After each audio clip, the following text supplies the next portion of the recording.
So I just want to steal 3 minutes from your time to share some comments. So back home, I'm teaching a course on computational materials physics, meant mainly for our on-campus material scientists. And that is an online course that is available open for the on-campus students as well as for anybody else. Some years ago, I lost my belief in classroom types of courses. Now, the course is absolutely not at the level of DFT as you see it here. It's more applied DFT as material scientists would need it. But every year there are a few students who want to go deeper. So when I saw the content of this school and the lineup of speakers, I thought that would be excellent material to include in my online course as an extra layer for the few students who want to learn more about DFT. So that's why I asked the organizers, wouldn't you mind if I make some footage for my course, and as a return of the favor, then you can make it available to everybody else as well. And they kindly agreed with that. So that's why we have been recording this school.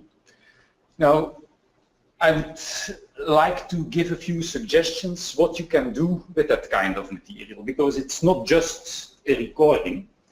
You could, of course, if you want to study what is discussed in this school for yourself, you could, as a student, watch these videos. No problem, that's obvious. But you can do more. You could watch them with a group. So it's a suggestion I want to give you. If you have 3-5 people in your environment who are interested in these topics, sit together, select the topic you want to learn about, play that video, and as soon as any of the 3 or 5 people has a problem, stop it and discuss about it. And quite likely, one of these 3 or 5 people will know the answer. And so you will learn from each other. It's a very, very efficient way of studying that is can easily be combined with a video format. Another suggestion, if you are interested in a particular topic, when you are closely watching that video, why wouldn't you do a little bit extra effort and add subtitles to it? So these videos, you find them on the course website, but they actually live on YouTube, so you can click through to the YouTube version of them. And there, well, here it's in Dutch as it shows on my computer, but below the subscribe button, you have this extra button here, and you can add subtitles in any language that you want. So if you are studying for yourself, it's a very efficient way of studying just to concentrate on what the speaker says, type it either in English as subtitles or in your own language, and then it's available for everybody else. So you study closely yourself and you help the entire community. If you are a teacher, you could easily embed these videos in your courses. That's straightforward, especially if these are online courses. But you can do more. You can add layers yourself. There is a lot of software available where you can take a video from YouTube and put an extra layer on top that lets the video stop when the speaker asks a question. So your students are watching that video, the speaker asks something to this room, the video stops and the student has to type an answer before he or she can continue the video. So as a teacher, you force your students to think about it, and you simultaneously have feedback about what they are thinking. And then you can come back to that in your classroom lectures again. So many things you can do with this material once it is online. Now, a typical thing about online courses, one of the things the community discovered in the past few years, how do you motivate people to stay in an online course, because you can easily get away. And one of the things that is found to be motivating are digital badges. So students can earn badges if they achieve or perform a particular task. And in that spirit, I was thinking, wouldn't there be some digital badges I could award to the lecturers here? Usually you announce that before because that stimulates the people to behave accordingly. Now I do it after the fact. And I have 2 digital badges. One is the one which I would call the Swiss Clock Award. And that's for the lecturer who was most strict in the timing. Every lecturer got exactly 1 hour, 45 plus 15 minutes. And once this is recorded, you can very easily time from the very first word the lecturer speaks until the final applause. You have up to the second how much time that took. So I want to give this award to the lecturer who stayed closest to the 1 hour allotted time. And who would that be? Eva?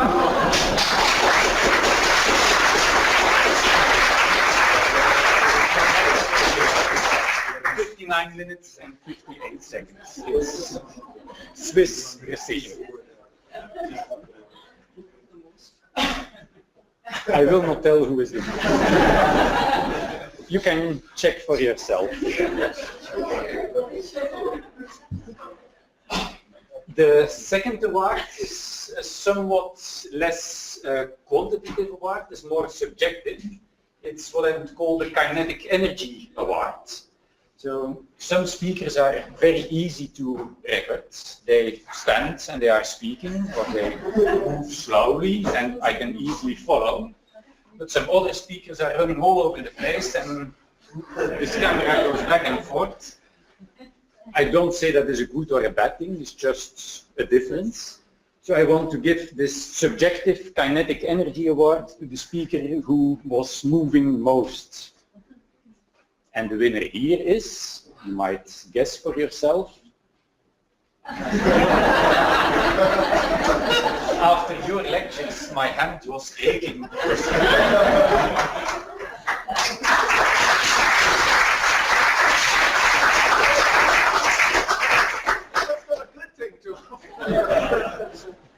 At least it shows that although you work in quantum physics, you are not a quantum particle. Because if you put a quantum particle in a small box, then the kinetic energy goes up. If you give Kiran this very large box here, that's when its kinetic energy goes up. You're not a quantum particle. So just to conclude, we were here during 4.5 days with 47 people, and normally one would close a school here. That is what Kiran now will probably do. But so once you record it, it doesn't stop here. We have now 25 hours of video which are online, apart from the few videos of today.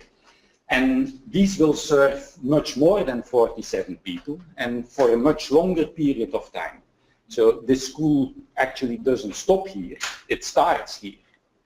And just to give the first statistics, YouTube gives you the statistics with 3 days of delay, so you can go back only until Tuesday, the end of the second day.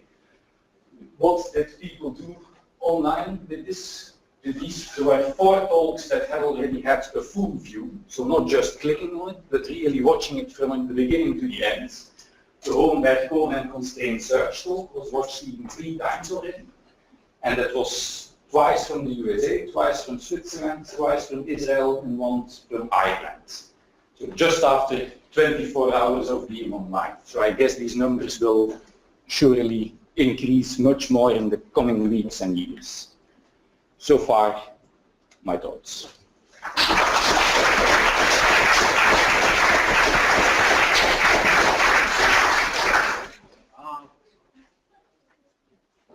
I think I should point out, right, that all this effort on Stefan's part, like, is entirely voluntary. He came to us and decided this is what he wanted to do. It was not something that we organized. And I think we really owe him a great debt of gratitude for setting all this thing up. So let's thank Stefan.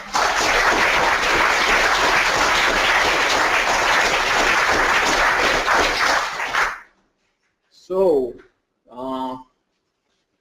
it's left to me. Somebody's working the screen here from afar. Okay. To do some closing remarks, right? So I hope you've all enjoyed the last 5 days. And one thing that we really wanted to communicate to everyone is the sort of spirit of this field, right? I think you could get a very good sense of what it is that people do and sort of how they do it and sort of also why it's important. So I started, on Monday morning with my tasteless curve of 30,000 papers a year. It may be tasteless, but it's true, right? I don't know any area of theory where people use it in 30,000 papers a year, pretty much, right? This is just a huge success story. I remember when I started in DFT when I was a graduate student, I didn't do DFT. It was about 25 or 30 years ago. And you could get all the people doing DFT into one room. You could get them around one table for dinner afterwards. There are still lots of people doing calculations, but very, very few people studying the theory. It was rather obscure. And so, yeah, one thing I do want to point out to you that, we have these lecturers here, and some of them are rather well known now, Mel and John and Hardy and Whitehow. I mean, I remember them when they were much younger. Now, I know it's hard to believe, but there was a time when they were actually quite young. Most of them had quite a lot of difficulty getting jobs, right? They were not the stars of their generations, typically, by a long shot, right? Because the style of this stuff, if you think about it, right, is really not very flashy. I mean, it's sort of the opposite of flashy. If you think about what you've learned, right, what you see is that the most important thing, really, is this sort of style of really slow, careful thought. And, it's got to be said, right? In terms of slowness, nobody can beat Mel, right? Where's my watch? But yes, on the other hand, I mean, look what has happened and I remember learning about these guys before I started working in the field, and they really were an obscure bunch, right? It was like a sort of Woodstock sort of thing, a bunch of hippies. And they would come together in a room at the March meeting, and lots and lots of people would come to see them, but then they'd sort of go away each year. There's nobody functional, there's not that much of interest, but then they would club together and talk endlessly among themselves and argue about self-interaction things and GDAs and whatnot. So the spirit of the thing, let's be very clear about sort of what we're trying to do, right? The idea is this first principles idea, right? Somebody has a system they want to calculate, they choose a functional or choose a methodology, a recipe, right? And they don't get any other choices, right? I mean, they have basis sets, but it's their job to converge their calculation with respect to the basis sets, and it makes a prediction, right? And you can apply it to a very large range of materials these days, both molecules and solids. And by running these calculations, and you have different sort of functionals, so one thing you should have gotten a takeaway message is that the correct procedure is not to keep pressing buttons on your code until you find a button that gives you the right answer. What you do is you take some methodology that you believe in and you apply it to everything, and you sort of live with the errors and try to fix them over time. But it's that you use the same procedure for every calculation, and that you don't have a choice. And the other important thing is quantitative accuracy, right? The reason this whole community has done as well as it has is this caring about quantitative accuracy. So lots of branches of physics especially, people like to get roughly the right answer with understanding the physics, but then the really important thing here is designing a procedure where you can increase the accuracy. Now, it may not be in some routine way where you just feed in more and more computer power, but that you can improve the accuracy, and it's quantitative accuracy that matters, not just getting the physics right, but getting the details right. But the most important thing is this idea of very careful thinking. A key core thing among all the people here in the lectures is this idea of thinking about what these functionals are and what they mean. That's sort of the really hard part for most people. And it's a very, very tricky thing and a very subtle thing. And I would claim it's a logically abstract thing that's as difficult as any other branch of physics, but that once you learn it, it's reasonably straightforward, and it gives you a lifetime of fun and games. If you're ever sitting on the plane, right, you see all these people and they're playing solitaire and they're doing the Sudoku and they're watching the bad movies and things like that, you can spend the entire plane ride with, you know, a chapter of Mel's trying to figure out how he got from one spot to another, right? And all you need is a pencil and an awful lot of paper, right? And then by the time you get there, right, after about 30 pages, right, you discover that there's a one-page version of the thing, and of course, if you ask Mel, he knows what it is, right? Another thing is the different perspectives, right? We have these lecturers who have all sorts of different backgrounds, and they all, you could see that they all have slightly different perspectives on the problems, and sometimes, you know, we argue about from these different points of view, and they all have different preferences, which problems they like to work on, and which aspects of the problems, because they have these different backgrounds.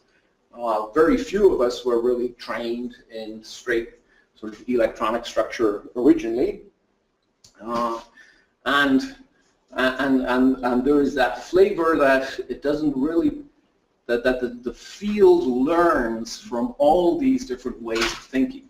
It isn't like you've got to come in thinking in a DFT way. Most of us didn't come in thinking in a DFT way, but we learned how to do that, and then because we had other backgrounds and things, you usually have something useful. Many of the different sort of approaches that you see have arisen because people came at problems with very different angles, and especially you see this between the chemistry and the physics. One other thing that I really got to emphasize this. You've heard in some of the discussion something that sounds a little scary when we mention, you know, the occasional decade or two in which we might have been working on a problem. And many, I mean, especially like the senior lecturers, I mean, know about these problems that we've known for such a long time. And like you say, oh, why on earth would I want to get interested in a field where it takes decades to solve the problems? Well, because it's a field in which it takes decades to solve the problems. It's a wonderful thing to have these problems, to be aware of these problems and not know the solutions, because it gives you endless hours of fun and joy, and also essentially endless scientific papers that you can write as you tease away at these problems, right? Okay, one little joke, right? Just one little joke that strikes me. A little story, right? And then we'll get on to the main thing.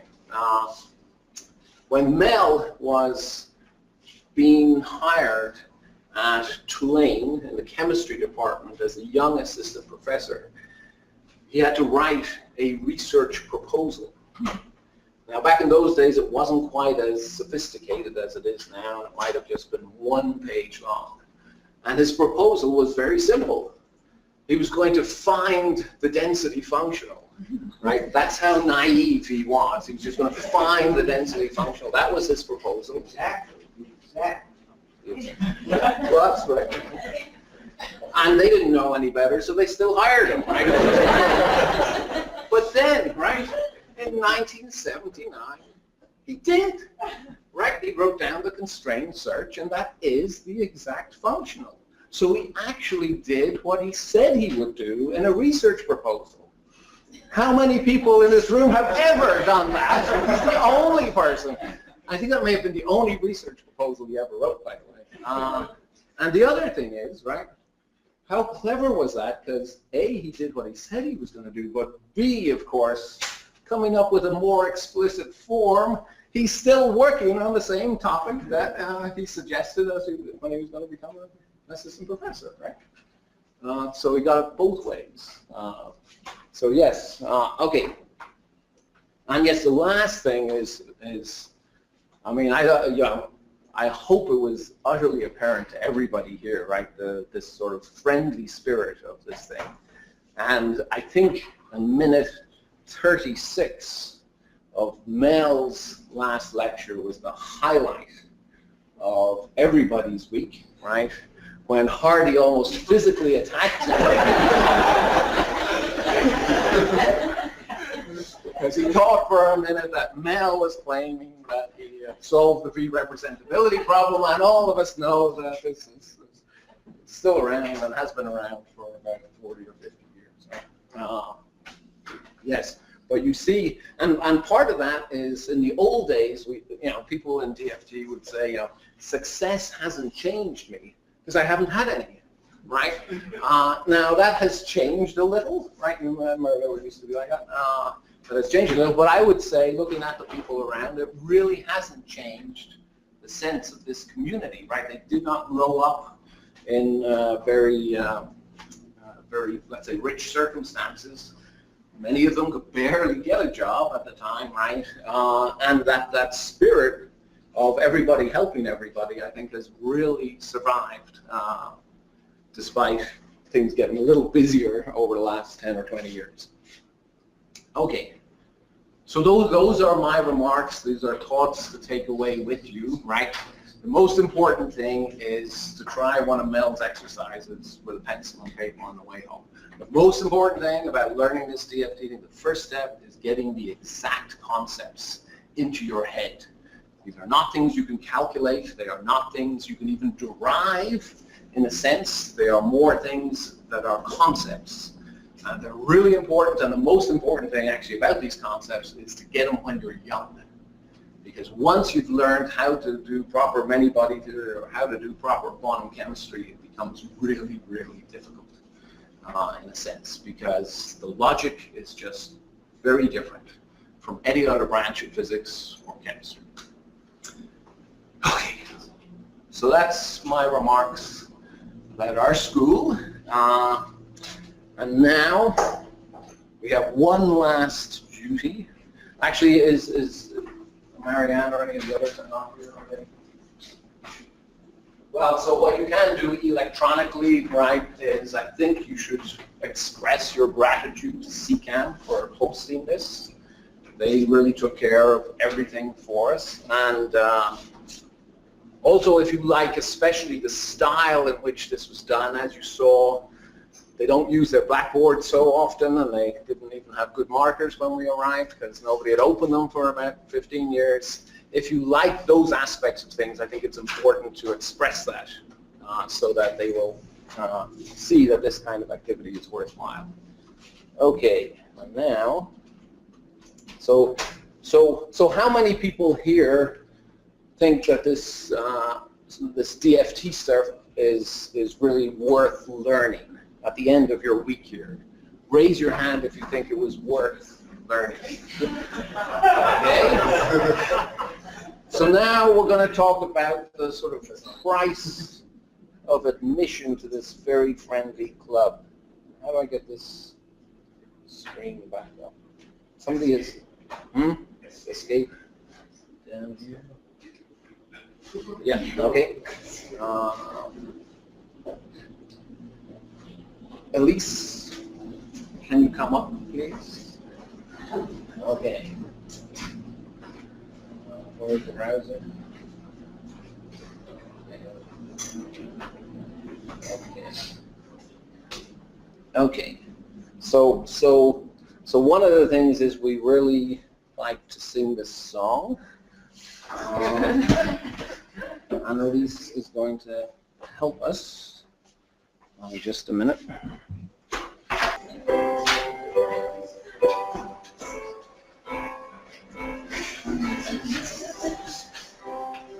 Okay, now those may be the words you think you know, right?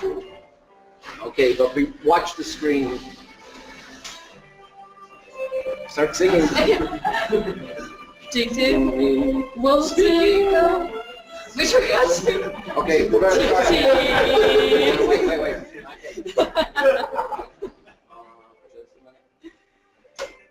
Okay. Yeah. So be ready now. All right. Let's just practice here.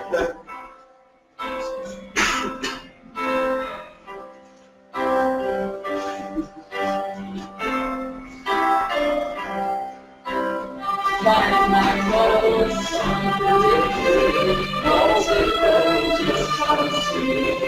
speaking words of wisdom, DFT. And in my hour, he stands right in front of me, saying, your chemistry. LSD, E3, which was my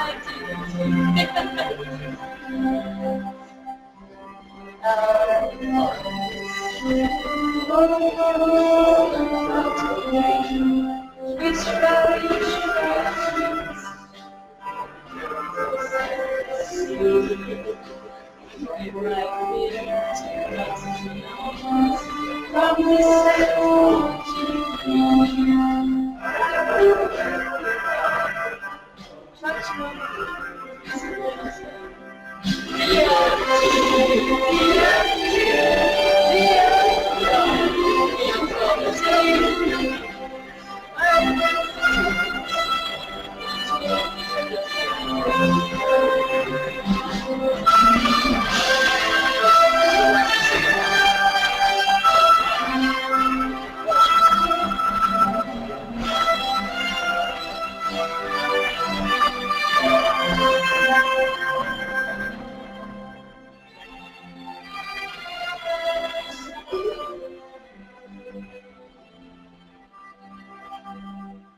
I will like your answer, DFT.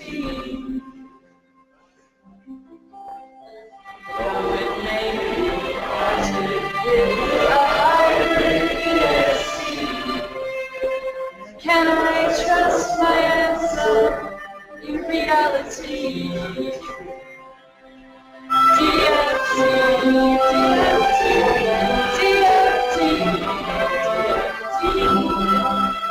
hold you at those crystals, DFT.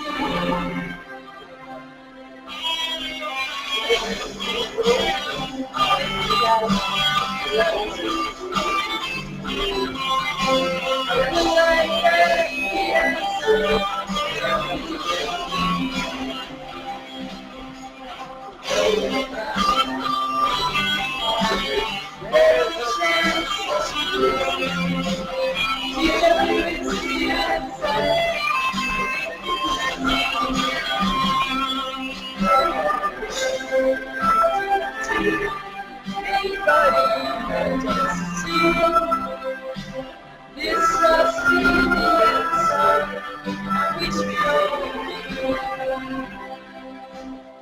When I found the structure, there's still a light that shines on me. So what do that means? Stay DFT. Find the optical spectrum. Must stay unity. We must ask for this wonderful party.